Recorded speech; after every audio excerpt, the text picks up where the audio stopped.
Hey guys, is your bird constantly doing that? Well, maybe you should let them spread their wings more. Let's talk about it in the first bird edition of #ProPetBox. This guy, he's kind of crazy.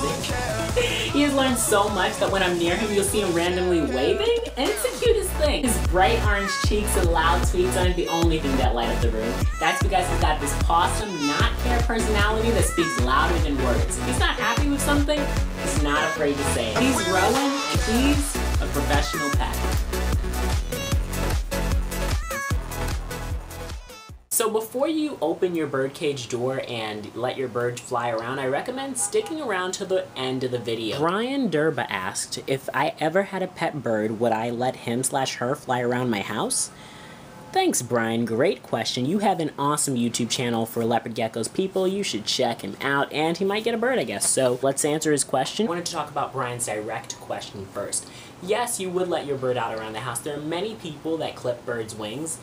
In my opinion, if you want to clip a bird's wings, just get a hamster. Birds are just hamsters with wings. I mean, honestly, they both have their different attributes, but I feel like we already have them caged. Why not let them fly around sometimes? That's what they're born with. Everything's born with everything for a reason. I don't think if someone said, let's make you immobile, let's cut off your arms, your legs, you would be happy. You should let your bird fly around the house. And with that, let's get to the safety precautions. I'm gonna have some safety tips in here that can really help you in determining if your bird has a safe space to fly in.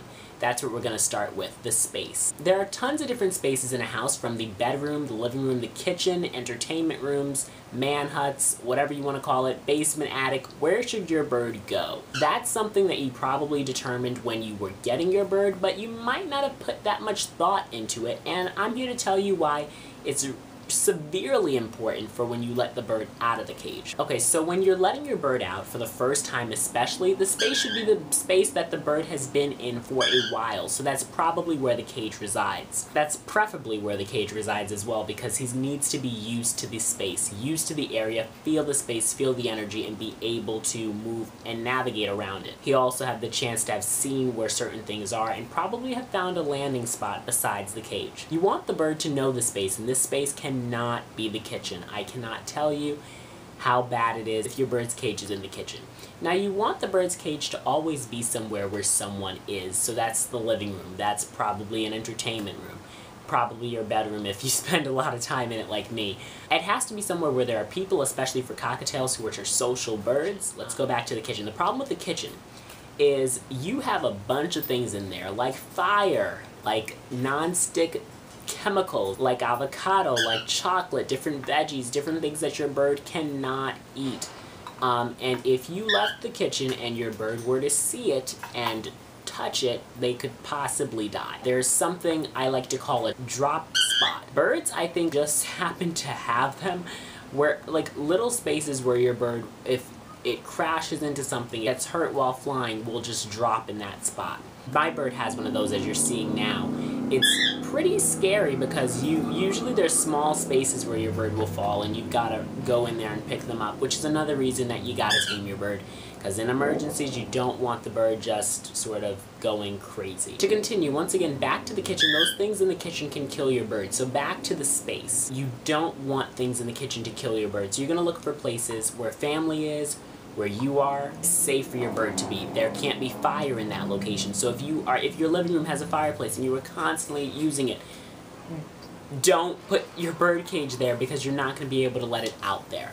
As far as drop spots go, you want to look for these prior to letting your bird out so you can make sure that there's nothing sharp there. Little corners in the room. Also, wires are a big thing to watch out for. Birds can nibble on wires, can get electrocuted, things can happen, and you don't want them. So definitely watch out for that. There are wires in my room, however, Rowan does not venture to that area. I have a chair over there, I have a desk over there. It is a very complicated space, and so Rowan does not see fit to go over there. He has never ventured over there. He doesn't even really come to my desk. If you guys remember my bird that passed away a year ago now, Rocky, he always went on my desk. So I was always afraid of wires with him. and made sure he wasn't afraid to go on the floor, he wasn't afraid to do anything, so I had to watch him with wires and things like that. Rowan, I don't have to worry about, and that's part of knowing your bird. Moving on, watch out for objects on the ceiling, like in your bedroom. If there's a ceiling fan, your bird can't go there if that ceiling fan's gonna ever go on. There's a ceiling fan going around, your bird's flying. If your bird goes 1 inch closer or a wing gets caught, your bird's gonna go flying and is going to die. Or be so severely injured, it's gonna be just devastating.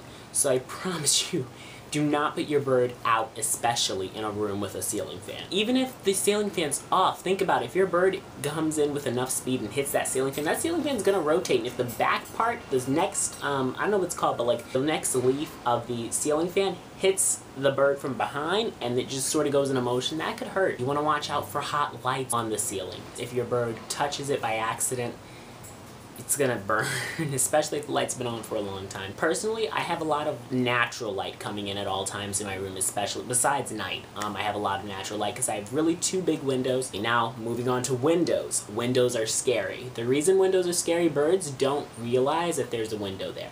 So your bird will be flying and may just crash into the window thinking, hey, it's open space. So what you wanna do is you wanna make sure that your bird knows that that's a window. If your bird's first time, and for the first year probably, and always really, pull the blinds down. You pull the blinds down, you don't have to worry about anything. They're not going to crash into the window, they're going to know there are blinds there. Pull a shade down. If you don't have window shades or blinds, the bird cannot go in that room to be let out in. With opening windows, windows can be open when the bird's there and out. I have window guards, so pretty much I'm fine. Rowan cannot get out through the window guards. It's severely like with metal and with mesh. Can't get out through the window, and I don't think Rowan would even try because I don't really open my windows huge where he'd be able to go boom. Yeah. So I'm guilty of not always using the blinds, unfortunately, I know. Me. I used to do it a lot more. Rowan pretty much has found his way around this room, and so I don't. The only thing is, now that I'm making this video, I want to start doing it again because you never know that day when your bird may not see it, and it may be an in-the-moment thing and just crash into it, and that could be the death or the vet bill of your bird. Because babies also don't realize glass, and it's required that babysitters, that care providers, things of that nature for babies use colors, use something to signify the fact that there's glass there. So birds aren't the only ones that go through this. The birds have to know that there's glass there. Babies have to know that there's glass there so that they don't bump into it, because sometimes they just won't realize that I can't just go through it. Even, I think there was in New York City, there's an Apple store that's all glass, and an old lady actually ran into it because she did not realize, it was so clean, go Apple, but that she really didn't realize that the glass was there. So those are 2 stories with a whole building of glass. I'm not sure how she didn't realize it, but she's getting old. Hey. The first few times your bird gets out, you have no idea what's gonna happen. And I actually have a video on that, so I'll put that in, you know, on the screen where there's like that eye in the top left. There's an eye, you can click on that and click the video, see Rowan and Rocky getting out for the first time. So thank you guys so much for watching this video. It really means the world to me. I want you guys to subscribe if you haven't already. I only touched on a few aspects because I noticed people like shorter videos. You also like videos on Fridays, so expect a video this Friday. Sort of realize that, hey, this is a big topic and I should check out different stories, see what happened to bird owners that didn't listen to these simple rules. Alrighty guys, I thank you again so much for watching. Give this video a big thumbs up, add it to your favorites, whatever you want to do. Share it, Twitter, Facebook, Instagram, whatever you want to do, and be sure to follow us on Instagram at Professional Pets. For the comment question, I want to know, what music do you guys like? Because I've been listening to a lot of music lately. It's been helping me get through studying, homework, and everything else in life. So I've been on Spotify a lot, and there are tons of different genres. What music do you guys like? That's a pretty cool question, I think. I'll just play a little bit of what I like. This time. I can't sing, but...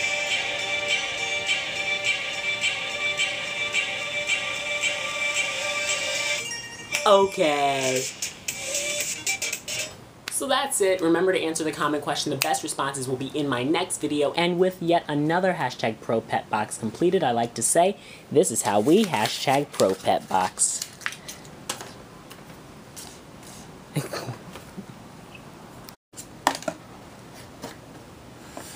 Professional pets, always be professional.